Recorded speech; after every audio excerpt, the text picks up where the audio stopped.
We're talking about two types of exponential functions, and that would be exponential growth and exponential decay. Exponential growth is when something increases in size as things go along. One common usage of exponential growth would be what we consider compound interest, and we're going to talk about that. Exponential decay will be when something is decreasing in value or volume or quantity as we go along. And a common example of that would be in the science world, it would be what we call half-life. Okay? So this is what a exponential function looks like. F of x is equal to ab to the x power. A is the starting amount. B would be the common ratio. And then x would be the number of times that it happens. We're going to take that and we're going to actually just change it, just tweak it just a little bit. We're going to let the b represent our growth and decay rate. Now, it's really very simple. Your b is always going to be 100% of what you started with, and then plus or minus the percentage of change. If something is growing, of course, it'll be plus. And if something is decaying, then it will be minus the percentage of change. So for instance, if we have an 8% increase, we would write that as 100% plus 8%, which is 108%. The decimal value we would use would be 1.08. That would be your B value. Okay? That's going to be your common ratio. If you have an 8% decrease, it would look like this: 100% minus 8%, which means 92% will continue on. And again, our decimal equivalent for that would be 0.92. Now we're going to put these to use. Okay? The formula that we're going to use here for exponential growth is y is equal to a. Again, a represents the original amount. Okay? 1 plus r, this is exponential growth, so remember we're adding the rate of change. That's taking the place of our b value before.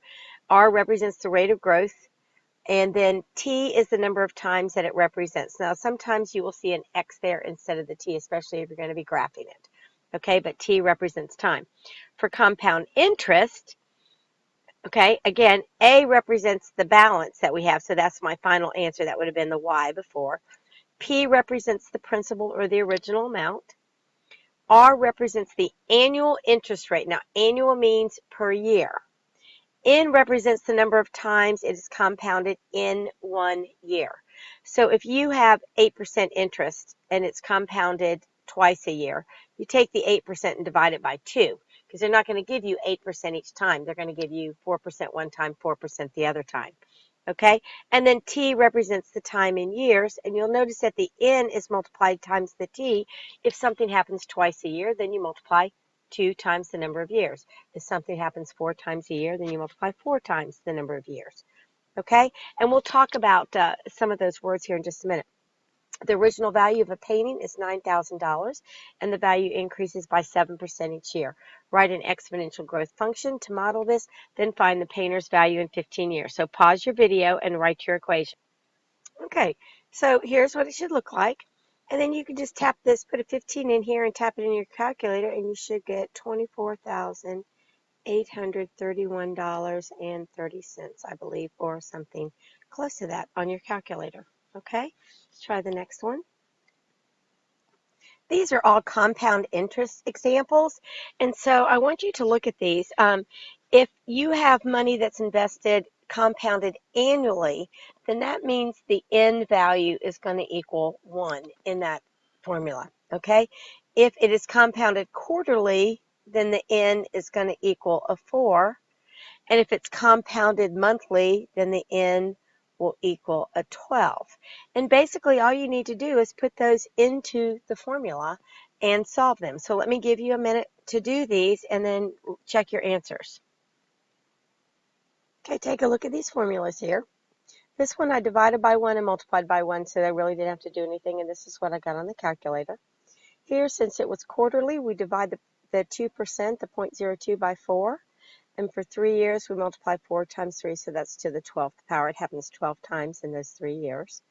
And then for the last one, we take the 4.8%, so 0.048 divided by 12. And then the 2 years, we multiplied by 12, so that's to the 24th power, okay? Check and make sure you got those right. Now when we talk about exponential decay, it looks exactly the same except for there's a minus sign here, but everything else is the same. Again, half-life. Now think about that.